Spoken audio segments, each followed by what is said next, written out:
Tom, is this the one where we have that meme where it's like, I'm tired, Grandpa? That's too damn bad. That's from Holes. Sorry.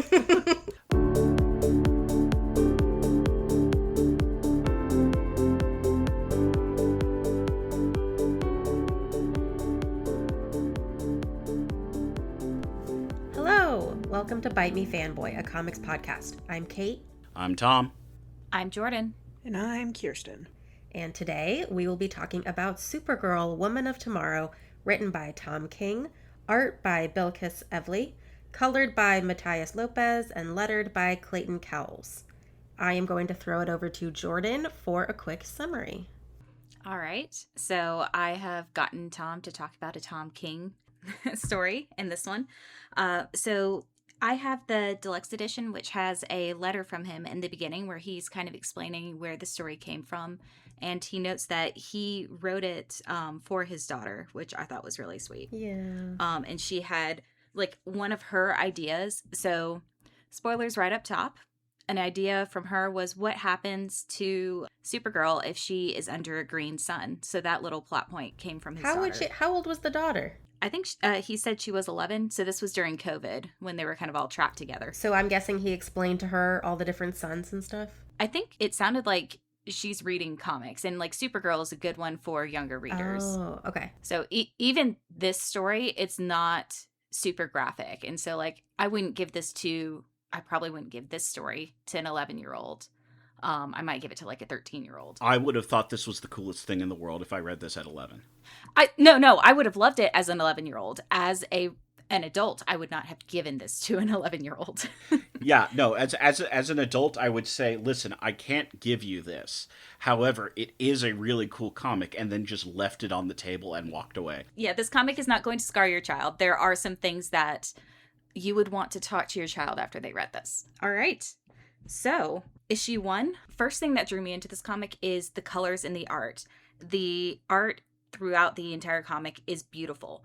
And I love how they play around with the colors because during this arc, we're going through different colored suns on the world, and they play with that in the colors. So we're starting out on a red sun planet, and we're not starting out with Supergirl. We're actually watching as a murder is being narrated, and we are introduced to Krim, who is a King's agent, who is introduced as a criminal, thief, liar, and murderer. And we find out that this young girl has found her father murdered with Krim's sword in his chest after they had taken Krim in and given him a nice family dinner. Apparently, he and her dad had an argument, and he murdered her dad. And they don't quite know why. We find out why at the end of the story. But what they theorize is that because Krim was a King's agent, maybe her father said something against the King. We also find out that this girl is named Ruthie. She is the youngest of 6 and the only daughter. And her brothers are all bluster. So they eventually decide, well, there's nothing we can really do about it. And Ruthie decides to take her father's sword and find a way to kill Krim. She knows that she probably can't do it, so she's going to go out and find some mercenary to hire in order to get vengeance for her father. And she finds a bounty hunter at a local tavern. He decides, seeing that she's a young girl, he's just going to take the sword off her because it's a nice sword. And maybe he'll get around to hunting down her father's killer, but she just needs to stay back.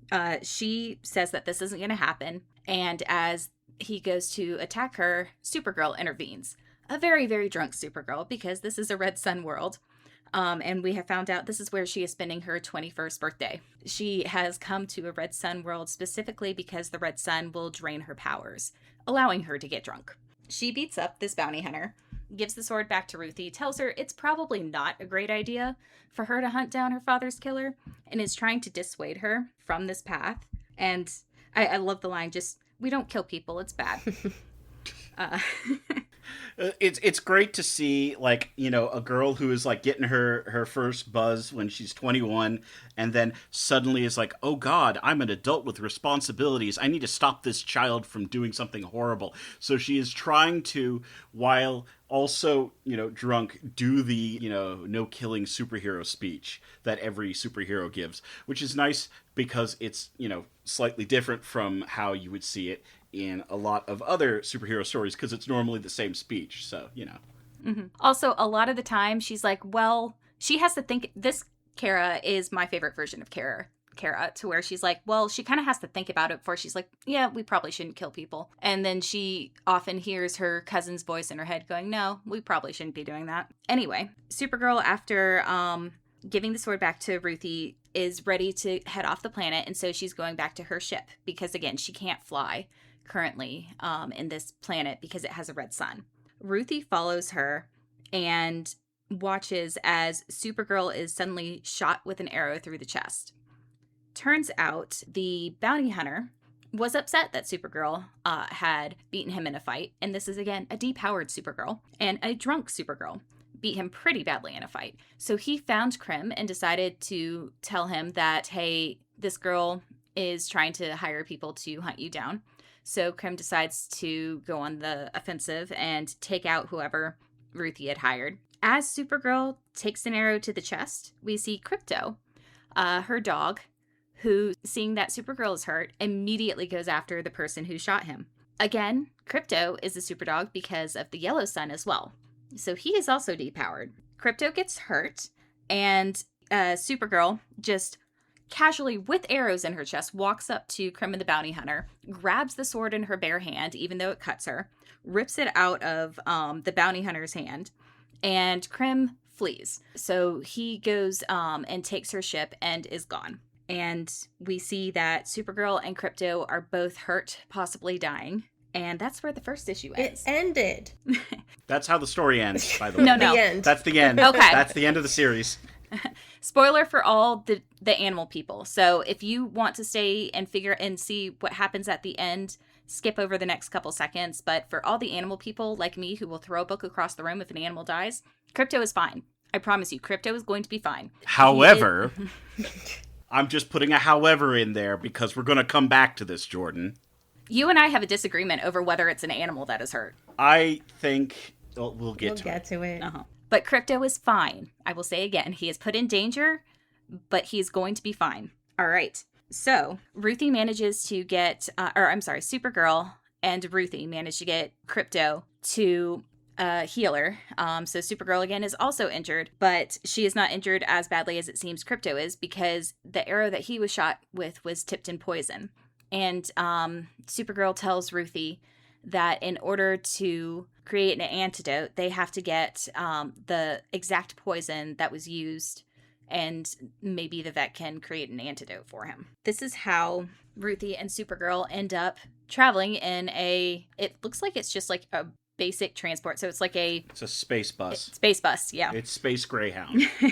And we get little snippets of their time traveling as Ruthie is continuing to narrate this story. And she shows how there are just random people who will come up to Supergirl and go, hey, I recognize that symbol on your chest. I think your cousin Superman put my family in the Phantom Zone or embarrassed me in some way, and they try to take it out on Supergirl thinking that she is the weak one. And Ruthie's like, yeah, that lasts absolutely no time.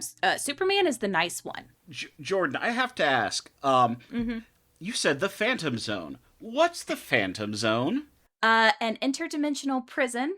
There are a lot of different descriptions on it based on who is writing it. If we're talking comics, if we're talking Smallville, if we're talking different iterations of it. But basically, it's not a great place. It's an interdimensional prison that a lot of times is portrayed as kind of a type of purgatory. So it's not a nice place. In this story, it comes out that people don't age at the same rate, it seemed to me. So it's a long-term imprisonment for longer than your natural life might be. In the Golden Age, the version, my dad had some old Golden Age comics, and in that version, you are literally turned into a ghost where you cannot be seen or perceived, and you're immaterial. You can't touch anything, but you are still conscious and able to see the world. And that was the Phantom Zone. I think later on they make it so it's kind of like a dimension outside of time where either it's a place where this guy is so dangerous he can't ever hurt anybody ever again, or, depending on the writer, this person has infinite time to learn how to reform, and it depends on the writer what they want it to be. Yeah, and For this comic, it seemed like it was closer to the latter, to where there is it seemed more like a prison system. Like, the people who are put into it aren't left to their own devices. They are put into like rehabilitation programs. So what we think a jail should be, not what they actually are, to where they're actually given ways to improve themselves. Correction. Sorry, it was Silver Age. Silver Age Phantom Zone. And then in Smallville, if I remember correctly, it was basically just like purgatory is how I thought of it. Just this empty area with like this ever blowing wind, just torment forever until you were let out or could break out. All right. So continuing on throughout the journey, we get a cute little snippet of Supergirl taking care of Ruthie and explaining, like, apparently on this girl's world they didn't have the technology that they have in some of the spaceports, and so she's trying to figure out like how the sinks work and everything, and so Supergirl shows her how they work, how to wash her hands. Just a cute little moment to show that Supergirl is taking care of her. She's not just treating her like a little tag along. After we get a series of snippets showing people trying to kill Supergirl, we actually get one where Supergirl is asked for help on the transportation. It turns out there is a space dragon that is attacking the transport, and Supergirl has to find, so she is still depowered at this point, which is why she can't fly on her own. And so we find out that there are these red kryptonite pills that apparently other species will take in order to get like a high, but for her it gives her her powers back for a brief moment in order to fight the dragon. And this is, in my opinion, one of the most beautiful pictures, is the dragon in space, and the artwork is absolutely beautiful. I want to add a point of clarification. It's not that her gives her powers back. It's that basically it causes her to trip, and when she's tripping, her hallucinations become reality, because that's how Kryptonians work. And so you can either be like flying and invulnerable, or like have really interesting hands. And fortunately, she gets not only her powers back, but also like a crazy continuity nod, which I will get back to. But you're right, the art is amazing when she's going after the dragon. It's the really art is just so great. The entire like the whole run. This is like, I want some of this hanging up on my walls. It's so beautiful. But so this journey and this issue focuses a lot on the difference between being kind and being soft. So the people are going after Supergirl because they think she's a soft point that they can get back at Superman, and she's very much not. But she shows how kind she is in her dealings with Ruthie and with the other people they come into contact with as well. And then we find them on a new planet, so the planet Maypole. What seems like a quiet town or planet. However, you immediately get like 1950s segregation vibes from this planet. They're in a diner that has a sign. That's a little bit later in the comic. That's like halfway through this issue. But so Supergirl and Ruthie meet with a bureaucrat because they're trying to track down Krim, and they're trying to figure out if they think they've tracked him to this planet, but they're getting stonewalled. So they have to go to an inn for the night, since no one will give them any information when they first arrive. And Supergirl immediately notices that the sign-in at this B&B is separated into, like, you have to mark if you're a blue or a purple. And she goes back through and she's like, the purples stop signing in at a certain point. And so she starts asking questions about it, and the people get immediately angry at her. Next, we go to the diner, which is what Tom was referring to. And we see that there are recently repainted signs that had previously said no purple on the signs. So again, Supergirl's asking questions, and the people get really angry at her. And she decides that she's had enough of getting stonewalled. But, so she and Ruthie head to the B&B for the night, and they get shot at. Supergirl's able to deflect everything, but at this point, she's just completely fed up. And so she goes and looks around the city and can find no one purple. She only sees blue people. So she goes to the mayor, who again tries to stonewall her and throw it on her, going, hey, maybe you did something that caused people to shoot at you. That's not my problem. So she goes around the planet and finally finds a mass grave where the sign for the Purple City was. And she uncovers that there's a group of brigands. Yeah, there are space pirates. There are Yeah. they are. I have reservations about making this comparison, but they're the Reavers from Firefly, like Oh, yeah. the roving band of space pirates who murder everybody. Yeah. They're very similar. It's played up the fact that they kill because they enjoy killing, and they will spare cities if they can pay an extraordinarily high price. Turns out when they met with the Blue Mayor and his cronies, they didn't have the funds in order to spare the city.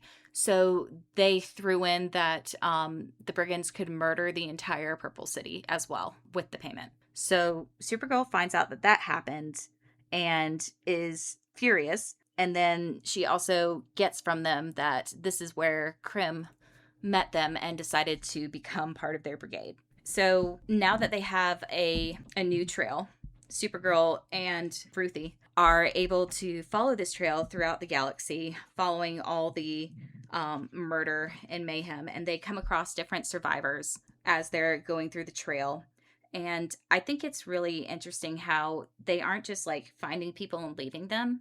In order to get their stories, like Supergirl is helping them. So we find someone who is in the hospital, and it's an overcrowded hospital. They don't have enough staff to keep everyone fed. And so as Supergirl is gathering information, she's helping the hospital workers by feeding the patients as she hears their stories. She finds on another world, there's someone who is digging hundreds of graves and is trying to dig it fast enough to find their daughter so that they can also bury her. And Supergirl quickly takes care of that for them as well. So it's very much there's all this destruction going on, and Supergirl is doing whatever she can to also help. So there's even, there's a warrior world that they go to where this one mother was off fighting on a different planet and comes back and her entire family is gone or has been killed. And she just doesn't know how to grieve because there's nothing she can do. She can't follow them. And so Supergirl's basically like, okay, take it out on me. And so they fight, which is basically Supergirl taking a beating so that this mother can grieve her family. A lot of this is also, and we've mentioned before, there are a lot of veterans who go into writing comics and work through the trauma of having to go to war through their comic writing. So. And there are also CIA agents who used to be undercover telling people they were comic book artists and actually were collecting intel to facilitate the invasion of Iraq. But, now they are officially comic book artists. Definitely, probably. If you don't know, look up Tom King's career. It's fascinating. So they finally go to a world where the people have captured a brigand and stone them to death. And Ruthie looks at Supergirl and she was surprised that Supergirl didn't save the brigand. And Supergirl's like, really? You thought I'd save him after everything that we've seen? So that was really interesting. And during this entire portion of the story, Ruthie is commenting on how it's not just the suppression of grief that she sees from Supergirl, because you can see Supergirl internalizing everything, but she doesn't explode in front of Ruthie. She actually goes into the middle of a sun so she can scream her grief. And how Supergirl's powers are expressed in this comic is as a suppression. So it's not she's not willing her heat vision. She's not willing her flight. She is always suppressing it and just letting it out for a little bit. So it's very much she is constantly in pain and having to dull herself down in order to be around other people. So Ruthie actually says, I believe she lived her life in pain as Supergirl, and she's saying this line as Supergirl is flying into a yellow sun in order to scream her grief at what they have witnessed. I liked that quote. Yeah. And Ruthie says she would say she felt fine and then ask if you needed any help. So, yeah, that was...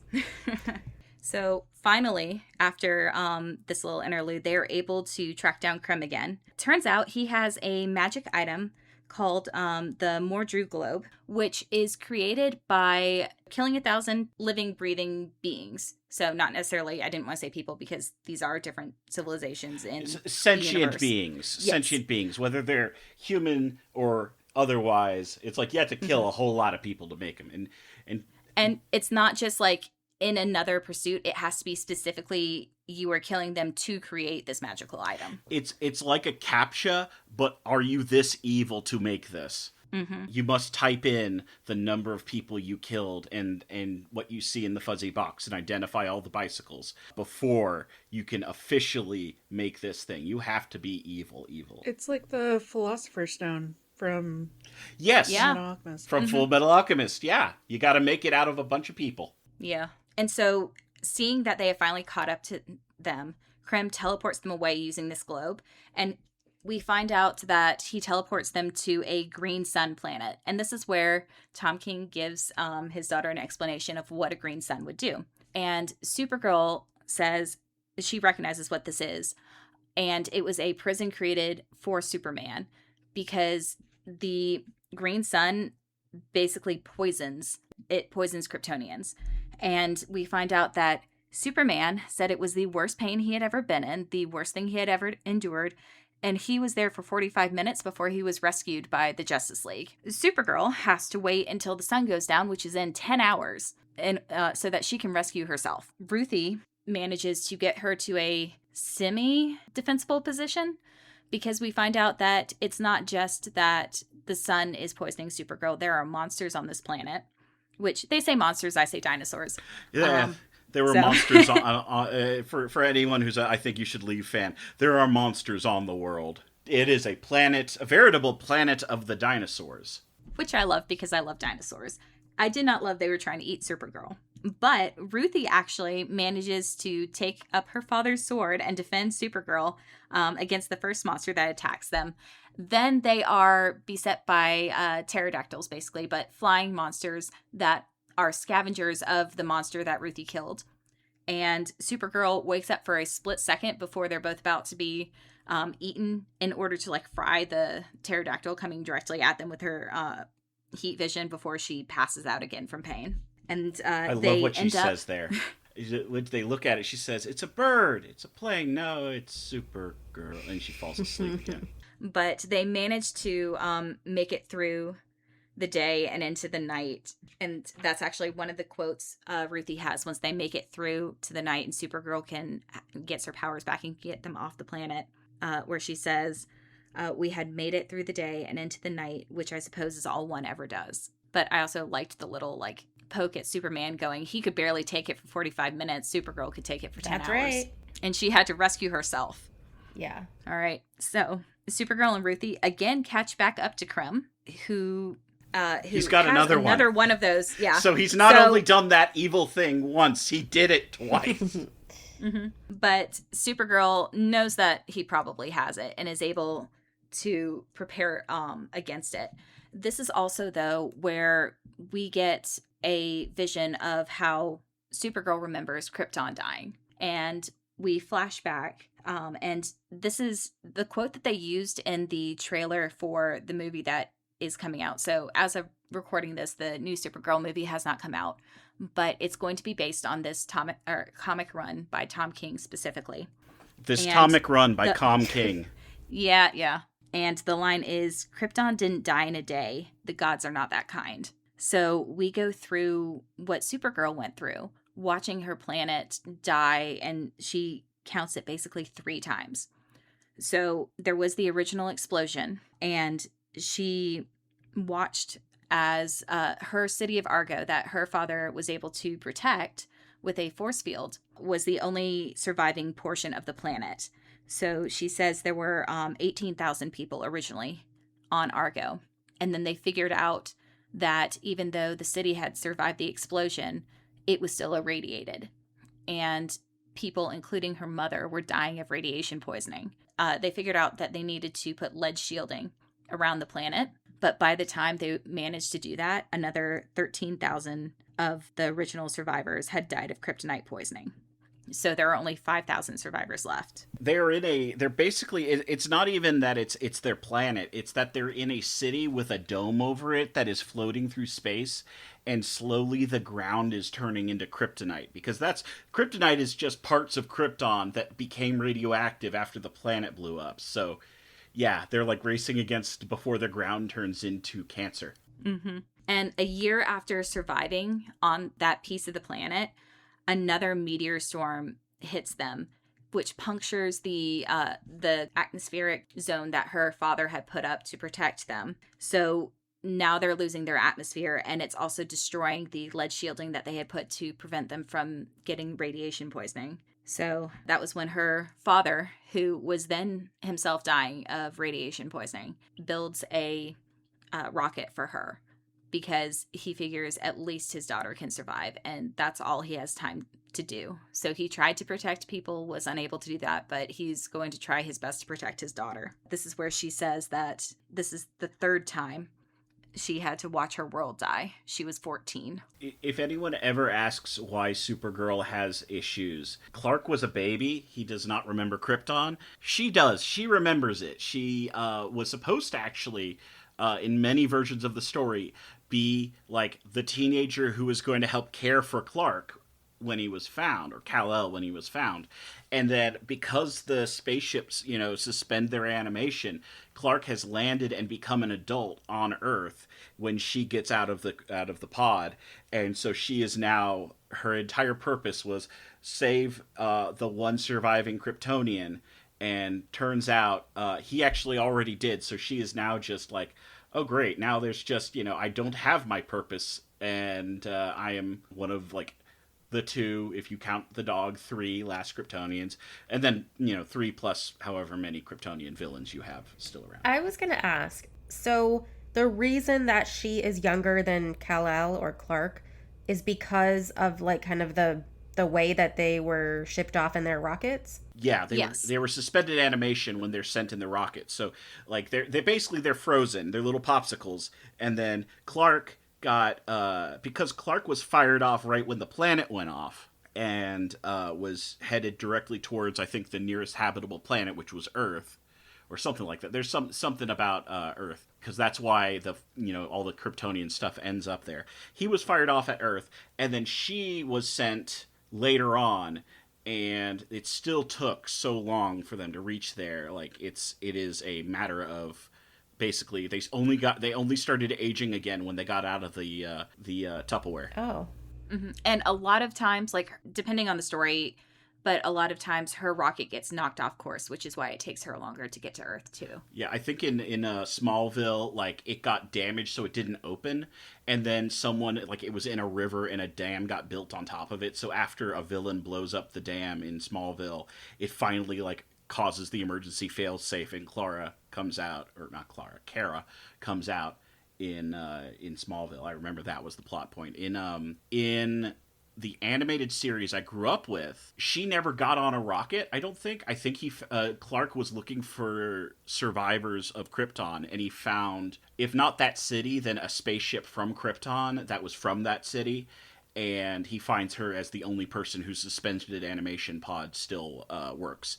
And she is basically 16, 17 when she gets defrosted.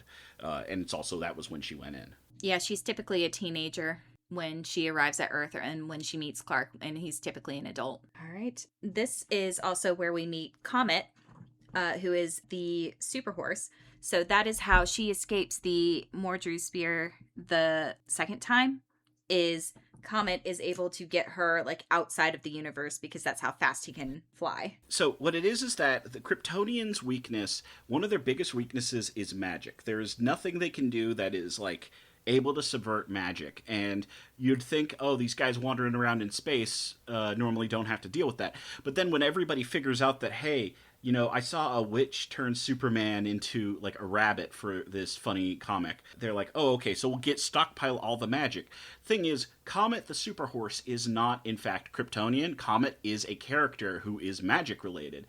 He was a centaur who helped save Circe, who is normally a mythology villain, or at least a DC Comics villain.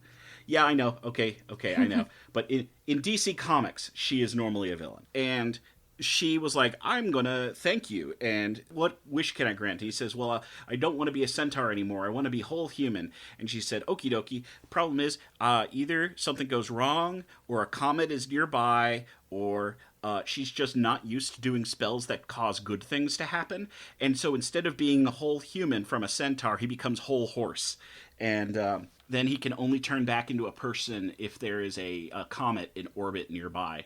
And so sometimes he is Kara's horse when she's being a horse girl, or if the comet's nearby, he is her love interest, which is something that they don't want you to talk about in the Silver Age. But yeah, that was a thing. Yeah, there are also different origins of Comet. Oh, yeah.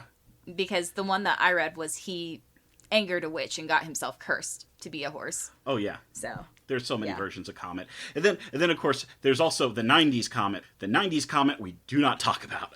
All right. So Supergirl has caught up with Krem, has avoided his sphere, and now we see as she has sent Comet off with Ruthie, because after she has captured Krem, the brigands are coming for him. So Krem is tied to a tree. Comet is guarding Ruthie, making sure she is not going to kill him, while Supergirl is going to deal with the brigands. The battle does not go in Supergirl's favor, and she is in a pretty bad spot as she is captured by kryptonite bands and chains, and they have a kryptonite bullet pointed at her. Yeah, they just got everything made out of kryptonite. They're just like, yep, at some point we're going to need all this. And during this, Krem is trying to bait Ruthie into untying him, killing him, doing something. And he tells her that there actually wasn't really a reason that he killed her father, other than he thought that her father was insinuating that her father was better than him. So she is very, very angry. Is that when he really says it, or do they give the clarification later? Oh, I thought he really told her. Yeah, no. The real reason is, if I remember correctly, if in the book, I'll check, but it was that as like a spy for the king, his job was to like say bad stuff about the king and see who would laugh or like make jokes, and her father didn't. Her father got mad and thought he was being disrespectful, and so this guy, that's why. It was because her father was actually behaving so well and like being so polite, he got mad. Basically, this guy whose job was to find people who were loyal or disloyal to the king found someone who was too loyal, and he's like, I can't have that. This guy's thinks he's better than me. That's why. It's not just he thought her father thought he was better. This is a guy who, when he sees someone behaving well and behaving correctly and basically not doing the thing that he is ostensibly supposed to punish, he gets really mad, because then it doesn't give him an excuse to kill them, so he kills them anyways. Like, that is the psychology of Krem. It's almost like his name is the first syllable of criminal, but you know, criminal.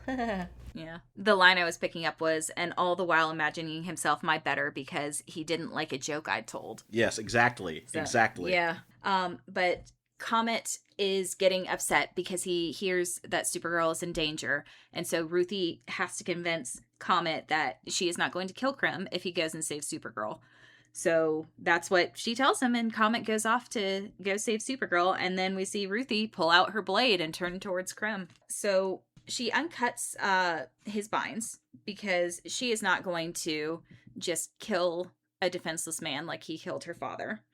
And she decides that she is still going to try to kill him. They fight, and she gets the better of him pretty quickly, but she can't manage to land a killing blow. So basically, she's like, I have taken everything that I have learned throughout this whole journey, and it's like, yeah, I might not be the biggest or the strongest, but I am the cleverest, right? So like, I can think about like what moves they will not be anticipating. For example, she like, when he lunges for her sword, she kicks sand in his face, and so he's like, and he like can't see, and so she takes advantage of that and then grabs the sword. And then while they're wrestling and stuff, she'll just kind of like, oh, what does she do? Okay, let me. She cuts off his fingers. She cuts off his fingers partway through. That's one of the things. Maybe that's what I'm thinking of. Because then he can't grab it. Yeah, no, they have the sword in between them in the sand, and they're fighting over it, and they're grabbing it. She blinds him, and then how do I say, like when they're tussling, she gets him to a point where he is no longer able to, like basically he loses his balance and he gets dizzy during the fight when they're going back and forth. And at a certain point, I think she bites his arm hard enough to make him drop the sword, that's what which it is was. how she gets it. And after biting his arm, making him drop the sword, getting the sword, and he tries to grab it, that's when she cuts his fingers off when he goes for the sword because she has it. Yeah, that was just kind of like really interesting to me while I was reading it, because I was like, she knows, and she's taking all of this experience that she gained throughout her travels with Supergirl, and she's kind of using it to her advantage, and she's kind of outmaneuvering this barbarian man by being smarter. Mm-hmm. And then to the sad part of this comic. So Comet does get there in time to intercept the bullet meant for Supergirl. He turns back human as he is bleeding out, and Supergirl takes him back she defeats the brigands, takes Comet back to the beach where she had left Ruthie. Yeah, so you said that the dog is fine. You said the dog is fine. The horse, Comet's on the a other man.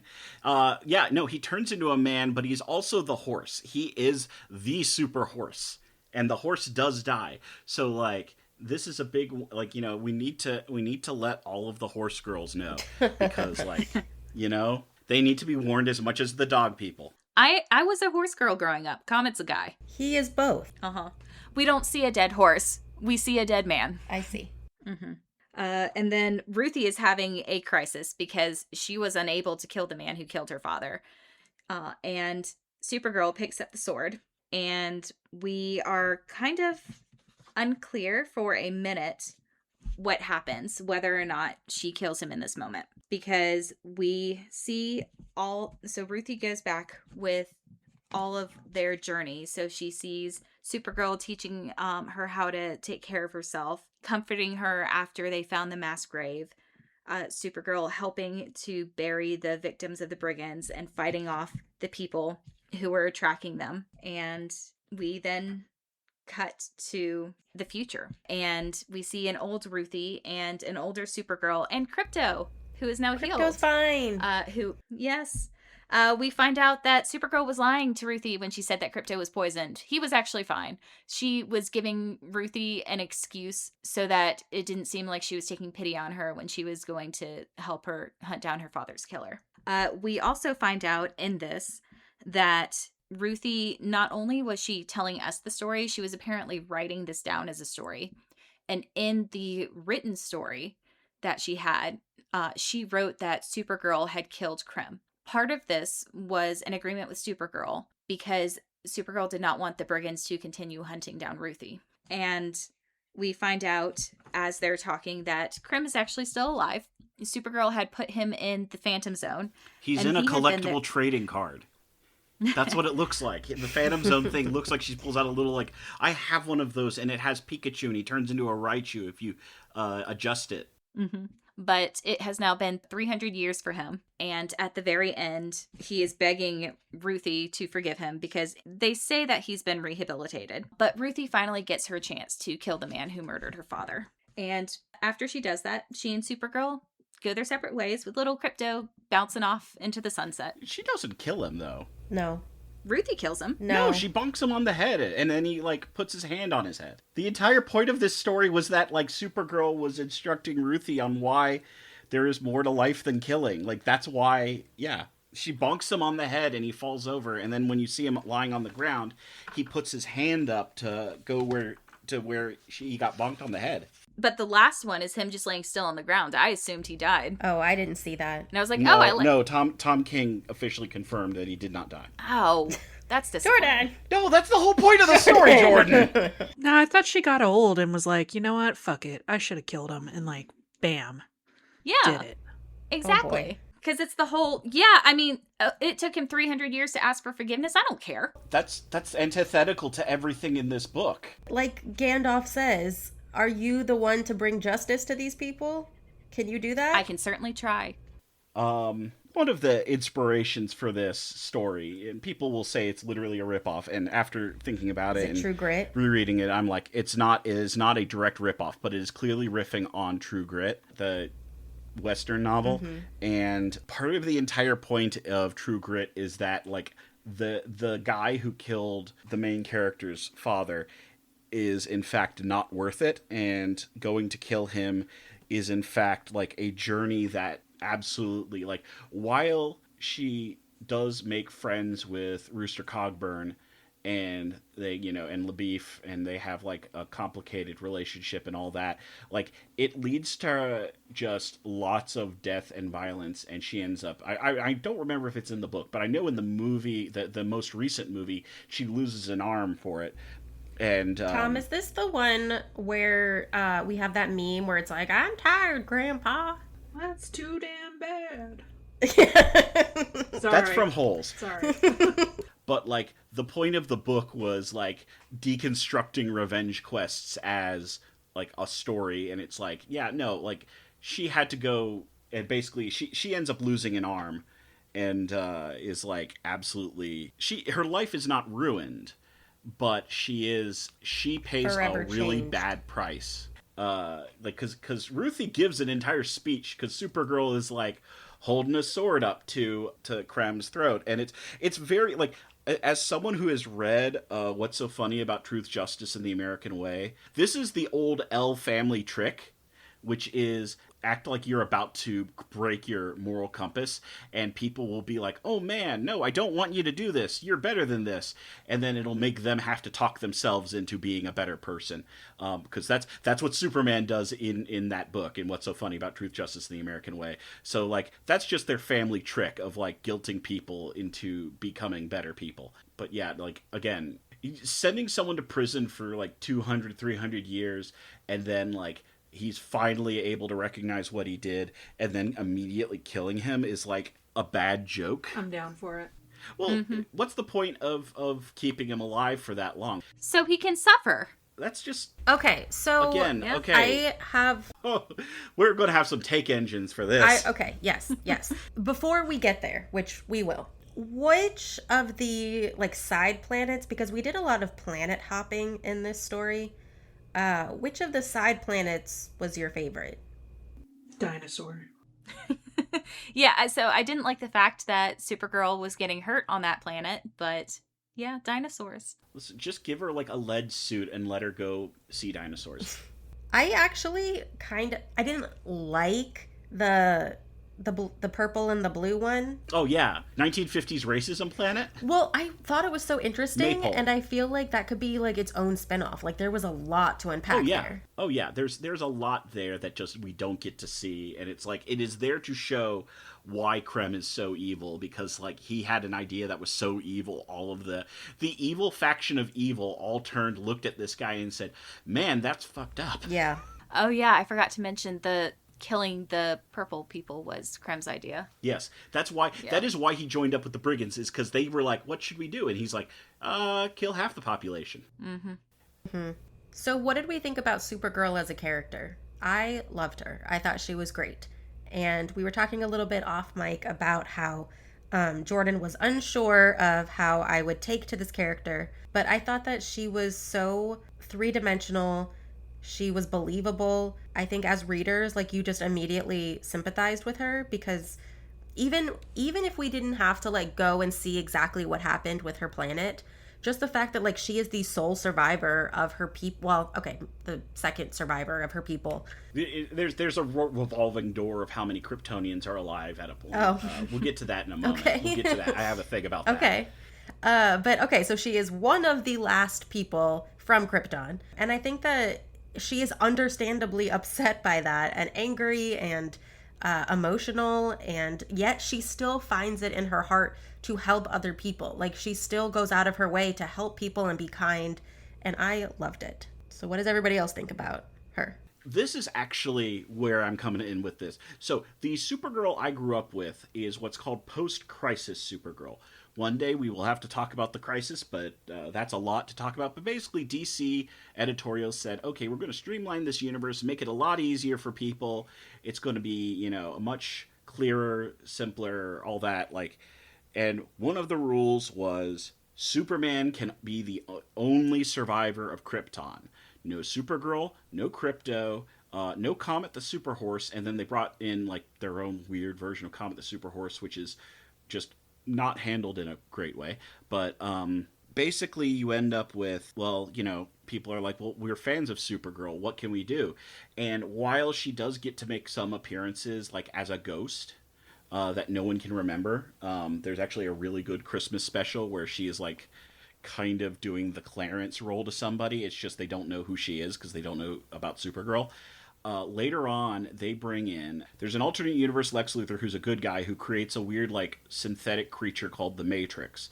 And the Matrix, in order to become a superhero, can shapeshift and turns itself into basically Superman. But Matrix is, despite being an amorphous blob, Matrix is a lady amorphous blob. So Matrix becomes Supergirl.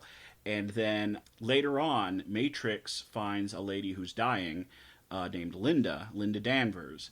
And Matrix merges with her, and so now Linda has all of Matrix's powers, and Linda becomes Supergirl. So she's not a Kryptonian. She is like a weird amorphous blob alien creature that was created in an alternate universe by a good guy Lex Luthor using like Kryptonian special science, which of course makes it the easiest thing to explain. And then Can I interject real quick? I have a quick question. Yes. Miss Marvel, is that Carol Danvers? Are they? Yeah, Do Carol. they just have the same last name? No. So there's Captain Marvel's. Yeah. Or Captain Marvel. She who was is the Carol original Danvers. Miss Marvel. She became Captain Marvel. So is Supergirl? But there's another Miss Marvel.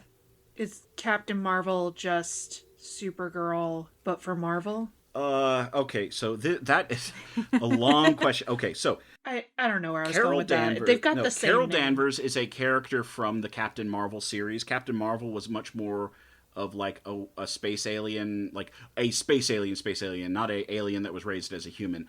And she was like the human side of the cast. And she becomes Miss Marvel, and then later on, Captain Marvel gets cancer and passes away from cancer. I'm not joking. It's actually a really well written story. But anyways, eventually she becomes the new Captain Marvel, and then the new Miss Marvel is Kamala Khan, and becomes like the best selling Marvel character they've had in decades. But at that point, Carol Danvers. But this is Linda Danvers, and the thing is that here's where it gets fun. When the old school Supergirl, the pre-crisis, the Kryptonian one, was living as a human being, her name was Kara Danvers. Now, you got to understand, there's a big difference between Kara Danvers at DC and Carol Danvers at Marvel. And the difference is, I'm being very glib and obnoxious, but like it is something that gets really annoying to have conversations about.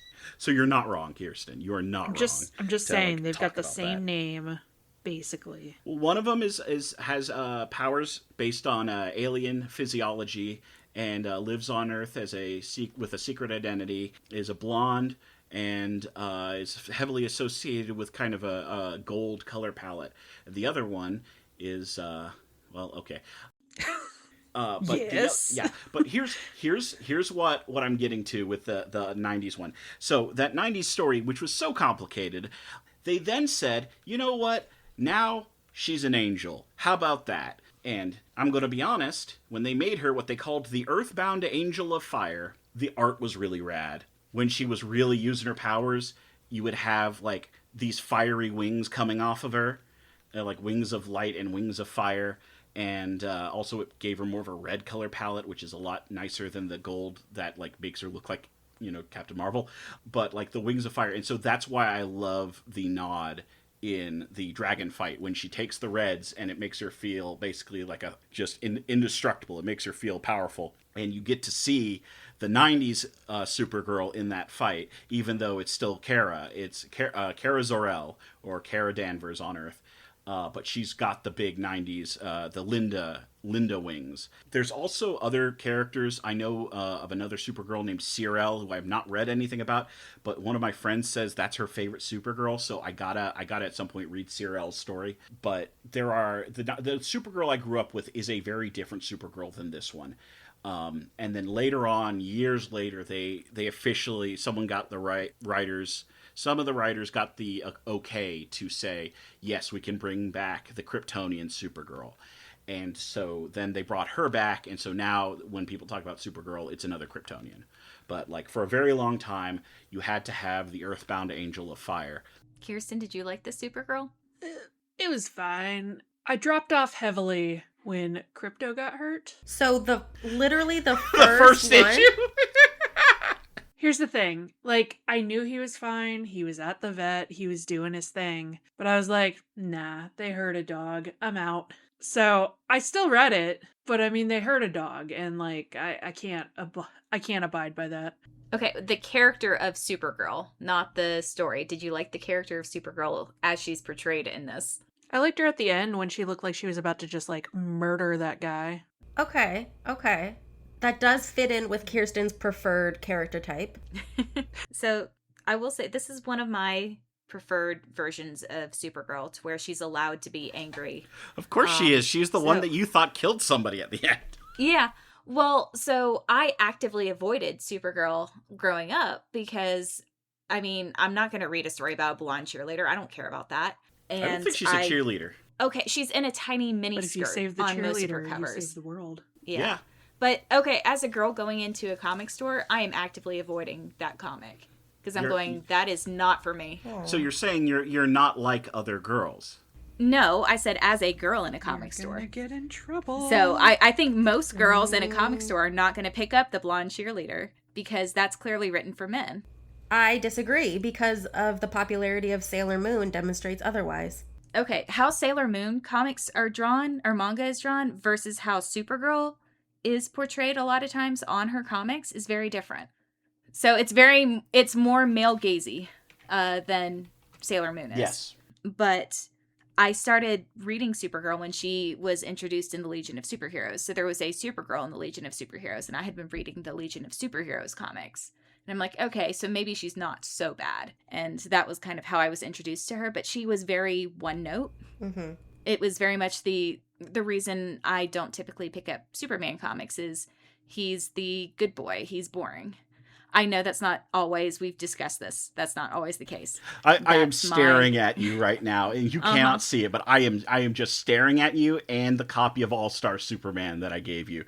Anyway, so I like this version of Supergirl where she is allowed to be messy, she is allowed to be angry, but she is still shown that she is allowed to be kind. I appreciate the differentiation between kindness and softness. Unironically, that's literally why I love the Super's like umbrella of family characters. Like, that's why I love Clark Kent. I love Kara. I know I say his name wrong, but David Cornswent.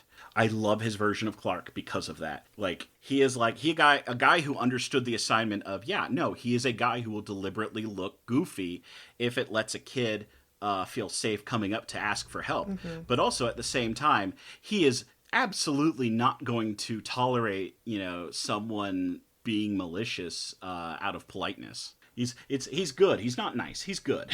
Yeah, and that's also why I really liked, I saw the first Wonder Woman, and I know that now it's like a big meme to make fun of Gal Gadot and like her horrible views and quote unquote great acting.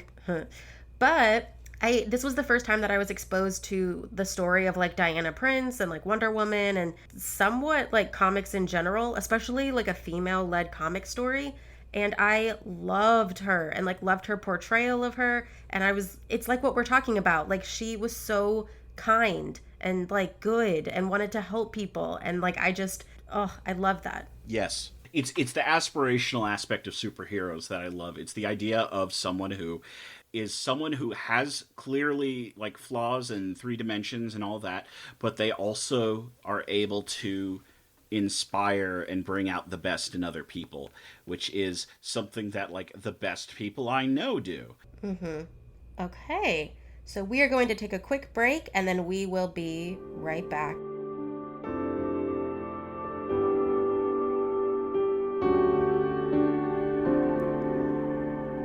We are back, and now we are boarding Thomas the Tank Engine. where we will air out our hot takes and controversial opinions. Who would like to go first? Man, she should have fucked up that guy who hurt her dog. Like, I don't care if she was trying to set an example.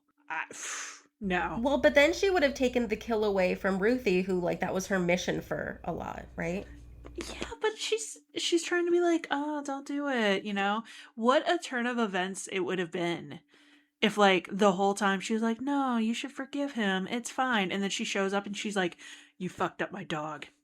Die. You want this to be John Wick. Yeah, I was about to say, I'm like, 100%. I have nothing against John Wick. I worry more about the death of the people, but that's me. So, Kirsten, would you prefer Supergirl kill that guy or Ruthie kill that guy? Supergirl. See, why? Just because of the dog? Because of the dog. She's an adult. You know, she's got to do the responsible thing. By killing a man in cold blood in front of a child? Fuck that guy up. I mean, Ruthie hired her to kill him. They didn't sign a contract, I don't think. It was a verbal contract. I feel like those are binding. I need to call my lawyer on this. Verbal contracts are typically not binding, but it depends on the court and it depends on the actions taken after the verbal agreement. It depends is the answer. Jordan, where do you come down on the side of this argument? So I think elder Ruthie should have killed him. I do agree that young Ruthie should not have been the one to kill him. I agree Supergirl should have beaten him fairly badly for hurting the dog, even though Crypto was fine. But I think it would have been a better ending, and I thought it was a better ending when I thought Ruthie killed him at the end. Because it was very much, to me, it's okay, well, it took you 300 years to figure out that killing people was wrong. That still does not absolve you. You still hurt people. So, here's my thing. Fundamentally, when you want to have a heroic character do these things, the reason they do the no killing rule is not because inherently killing is wrong.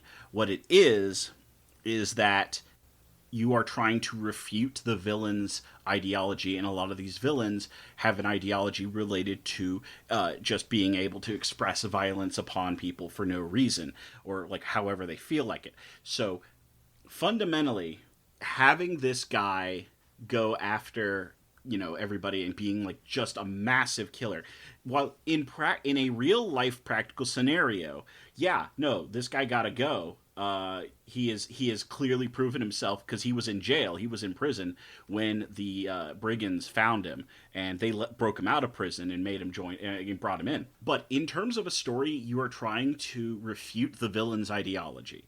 You are trying to have a summation of the theme where the villain is not only defeated, but the villain is wrong.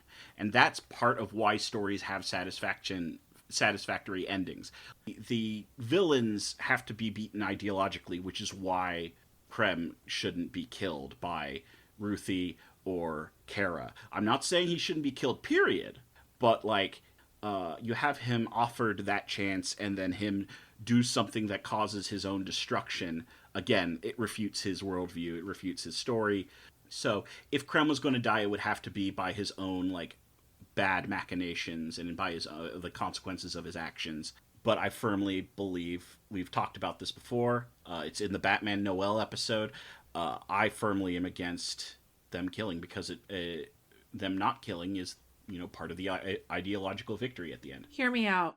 Crypto comes out from a portal somewhere and is like, you know what? Chomp.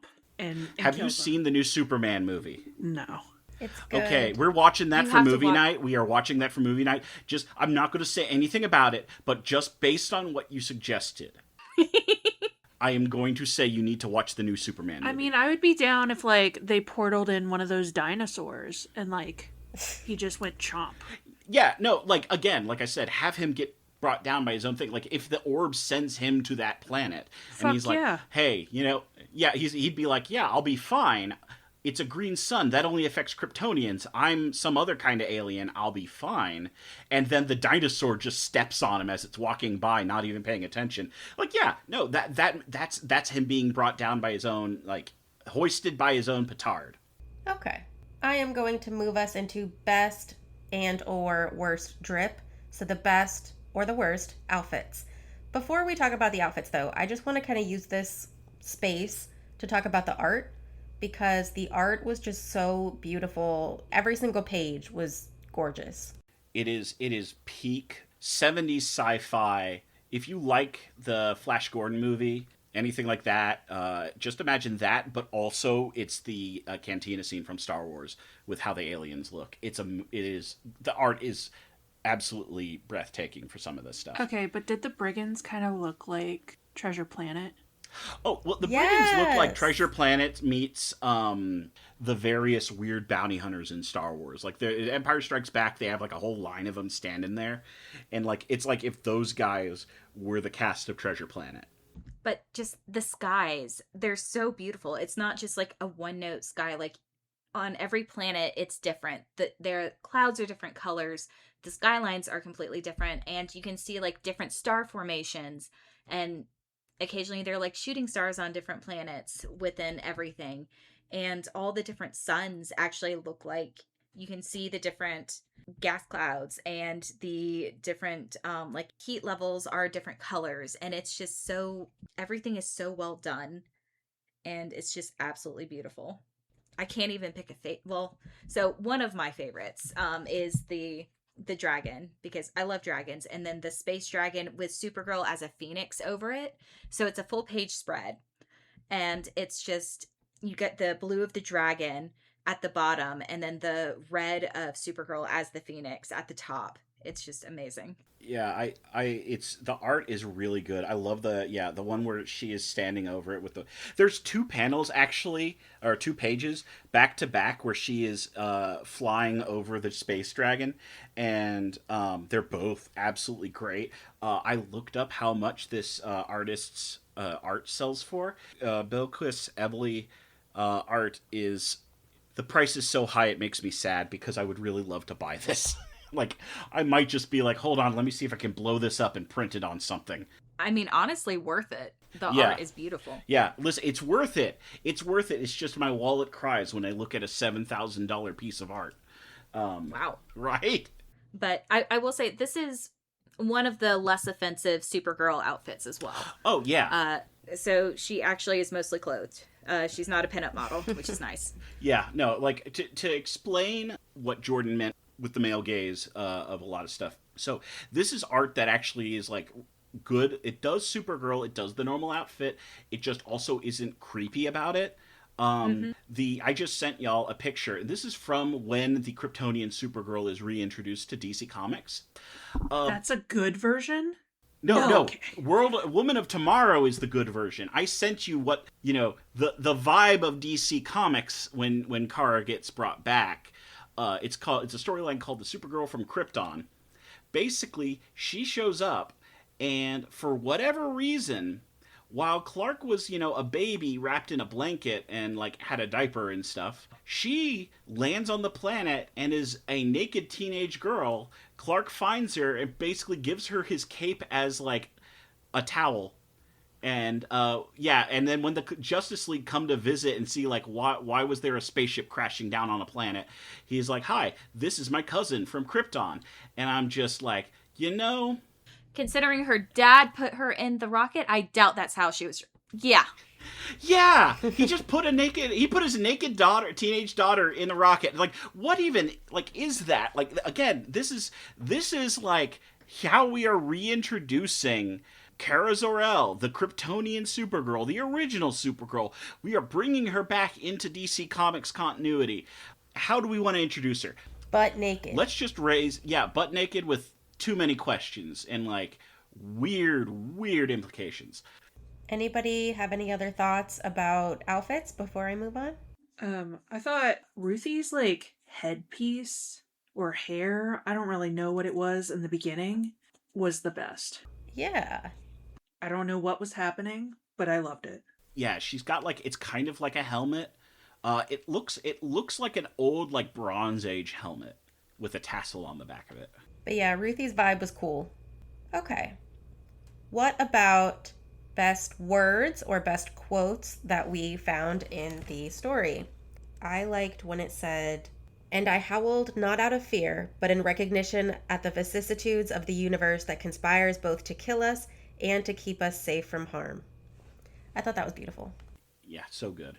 There were a lot of good lines in There this. were. Yeah, I had picked out a few, but I also liked, there was also a line that I appreciated as an eldest daughter where, so Ruthie is talking. So she is the youngest of six, but she is the only girl. And so she also references that women must endure the co-mothering of their budding siblings. Mm-hmm. And then towards the end, I appreciated the so it was worlds will live and worlds will die, and evil will carve its name into the innocent, and good people will do good acts and suffer all the same. And everywhere girls will be born with their eyes open to the hate ahead of them, and they will wonder if their voice will be heard above the screams. Yeah. I So remember that one too. it's lines like that that make me think that it isn't just Tom King recognizing Yes. that women are people after he Yeah. has a daughter. It's him actually thinking that women are in fact people. My favorite quotes is always, I gotta be on. Okay, so there are a couple things, but I do like the speech that Ruthie does when she's trying to convince Supergirl to not kill Krem, because, like, you know, it is the House of L's favorite trick. Act like you're going to cross your moral line, so that way someone has to make a case against it. But it's Ruthie talking about all of her interactions with Kara, which is like, back on my home when you kept on fighting and you had no right to, or during our travel when you helped me to wash up after going. Even in the midst of all the ruckus on that bus, you took your time, or in that town where I saw true evil, and I felt eternally lost, and you let me lean on your shoulder, and you put your arm around me, pulling me back until I was found. All of those weeks chasing the wreckage of the brigands, and all you did in each place of horror was help those who needed helping, extending to them what you'd given to me, a shoulder to lean on. It keeps going, but, like, again, like, I love that whole speech. Yeah.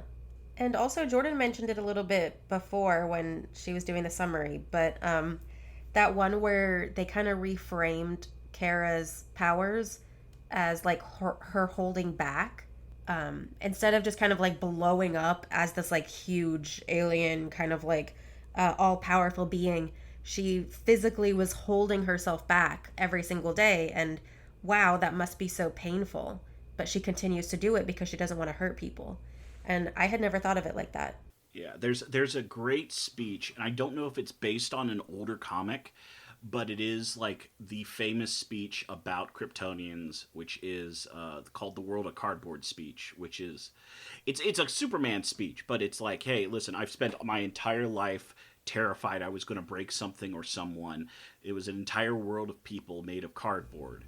And that's kind of like one of the big things about describing like how the Kryptonians work, is that they live in a world where everything is like made of cardboard and they're trying to not break anything. Oh. Okay, and then adaptation analysis. So, how do we think this is going to be adapted as the movie, which is coming out in either June or July? I forget what. It's June. It's the end of June. End of June. Probably will be out by the time this podcast goes live. Oh, yeah. But, so here's my thing. I am worried James Gunn is going to do one of two things. One is lean a little too much into the drunk party girl Supergirl, which is like a bit of the post-credit stinger of the Superman movie. And, like, that's funny for a gag, but I really don't want that to be your primary characterization. I want this. I want the Woman of Tomorrow. And the other thing is, it's a thing that I've noticed in James Gunn's work, and like after I noticed it, I can't unnotice it, which is he takes a character who's kind of dorky or not super like a character who you would not super be interested in, and then gives them like a whole lot of pathos, so you start identifying with them, and then he gives them this moment where they're able to finally achieve their dreams and their goals, and they're able to do the thing, like feel good about themselves and all that, and then immediately kill them off, because like that is his trick. That's what he does in Guardians of the Galaxy with Yondu. That's what he did with a bunch of characters in Creature Commandos. It's what he did with people in the Suicide Squad. Like it is his trick. And while it's fine in moderation, and I actually really love it in like the Suicide Squad and in some of his like older stuff, once I know that that's what he's doing, it feels very like, I don't know. I can't abide by it because it feels so cynical. It's like, here's your character I'm going to kill off in a couple pages of the script. Don't get too attached. Yeah, exactly. And I don't want that to happen. I want to be attached to these characters, and I want to feel bad when someone inevitably gets killed off for drama in the plot. And I'm terrified he's going to use that exact same formula, because once you see that formula, you can't unsee it. So, by that formula, do you think Comet's going to get more screen time? Yeah, no, that unironically, I was like, well, if they are including Comet, I would almost assume they have, like, the way I would see them almost do it is that they have, like, some brigand who's, like, probably played by Sean Gunn. Actually, Sean Gunn's already a character in the DC universe, but, like, the energy of Sean Gunn's character from Guardians of the Galaxy, he is like one of the brigands, but he's kind of a dork, and he doesn't want to be that evil. He's just stuck with the group, and he is going to have a moment where he stands up for himself and does something good, and like it looks like he's going to help Supergirl, and then he immediately dies to show the situation is bad and that Supergirl actually is in like deep trouble. Like that's what I'm thinking is going to happen. If they do that with Jason Momoa as Lobo, that'd probably be pretty fun, because I bet he could probably milk it in an entertaining way. See, and I hope just from like the trailer and the specific line that they pulled out for the trailer that he's not going to go too much into the like drunk Supergirl party girl. Yeah, because I don't think he is. It's just like that is my fear. That's is the worry. my primary fear. And if they do the cynical death, like it'll be disappointing, but like there's still a lot of good stuff they're working with. But they literally have like Ruthie as a cast member, and they have Krem as a cast member, and they're both like actors who are not super widely like seen in the US.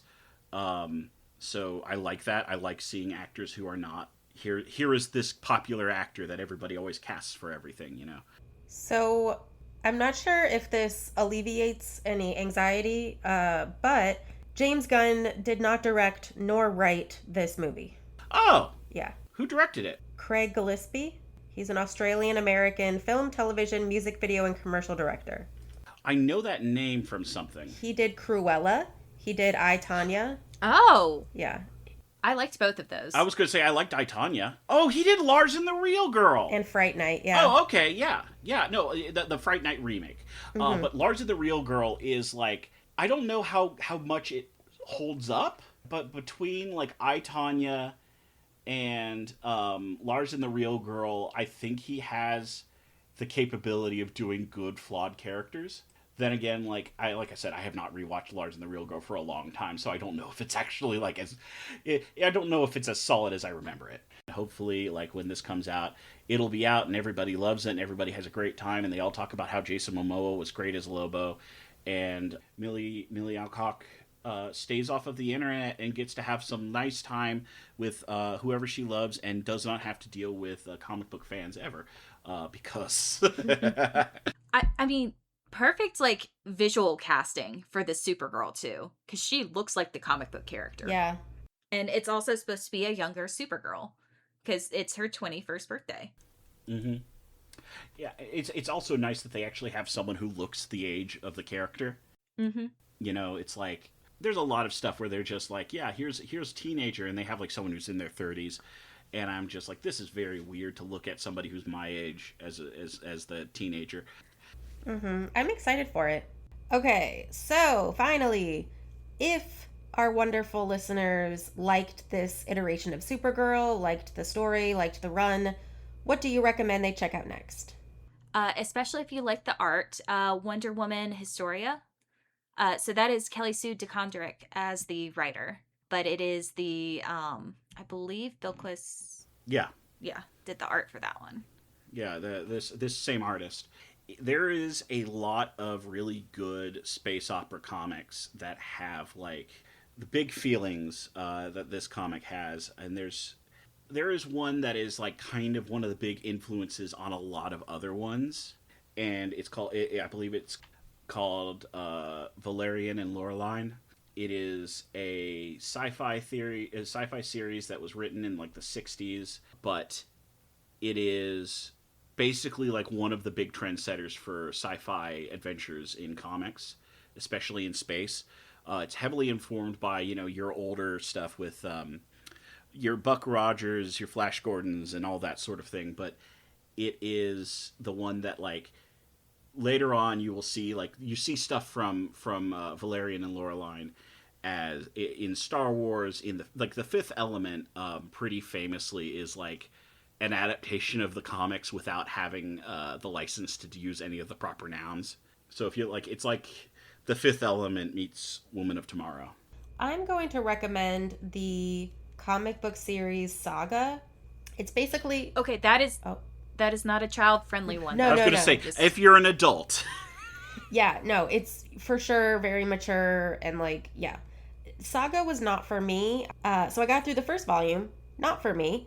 But if you are kind of looking for more of that like epic space kind of like fantasy world building, like they go to lots of different worlds just like they did in this one. There's lots of like different kinds of alien species that they run into. There's like a focus on like relationships and like interpersonal relationships in that series. So that might be one to pick up. Again, not for kids. Yeah, it is. So Saga is like, it is extremely well written. It has wonderful characters. It also, it's not over. It's not finished as far as I can tell. And because of that, I'm like, I don't know how this is going to end. Are they going to stick the landing? But the parts of it that exist currently are really great. Also, there's an alien who looks like a little baby harp seal, but he absolutely will cut you and kill you. Yeah, Saga is, I'm seconding the Saga recommendation. I think that Firefly also scratches that kind of, because this is kind of, Tom mentioned it was like pulling from True Grit, which was kind of like it was a Western, correct? Oh yeah, yeah. No, Firefly was pulling from westerns. Right. True Grit's one of those like True Grit is a western that like genuine, like even the old John Wayne version, like that is like one of those trendsetters that later on you see other westerns that are like learn something from watching True Grit. Right. And so I feel like the same kind of vibe, the same kind of like aesthetics you can find in Firefly. And they also go to like new worlds. They also meet like different kinds of people, different civilizations. And bonus, there is a little bit of found family in there, which everybody knows I love. So for art style, and it's more fantasy based, it's not so much space travel, but they do go to like different areas where you can see like different civilizations. Again, this one is very much not for children. I even hesitate asking Kate to read this one. It's monstrous. I love it. It's beautiful. It has a fantastic story. It is very, very dark, including like children are harmed. So this is if you're okay with dark themes, look up trigger warnings. It is absolutely beautiful and it has a fantastic story. But yeah, so similar art styles. And also I love whenever they go to like a different area and seeing how that area is drawn and the creatures there. Yeah, Monstrous bumped me up to like a higher level of standards for comics art. Yeah. Kirsten, do you have any recommendations? I do, but also I don't think it's going to make any sense. I would love to hear Follow them. your heart. All right, hear me out. Have you guys ever heard of Centaur World? Yes, that is such a specific poll, but like the minute you said it, I'm like, oh yeah. Oh, thank God, somebody else got it. Okay. Whew. Yeah, yeah, no. God. I'm looking it up. I was like, this is such a weird one. I don't know. No, but I totally get what you mean with like Centaur World is like equal parts like gritty fantasy and like cartoony, deliberately like pastel cartoony in a big way. How would you describe it? It's like there's a horse that is trying to find its rider because they're fighting in this big like dark fantasy epic war, like very much that opening scene in Lord of the Rings with all the guys fighting Sauron, and the horse and the rider get separated and the horse is now in Centaur World and everything there looks like an Adventure Time episode. It's a lot. Yeah, but it has some very good characters who are flawed and dealing with stuff. Yeah. I don't know. It's something you've got to see in order to like understand how I even got here. But Centaur World would be the same vibe. All right. Any last thoughts before I wrap us up? All right. We will end there.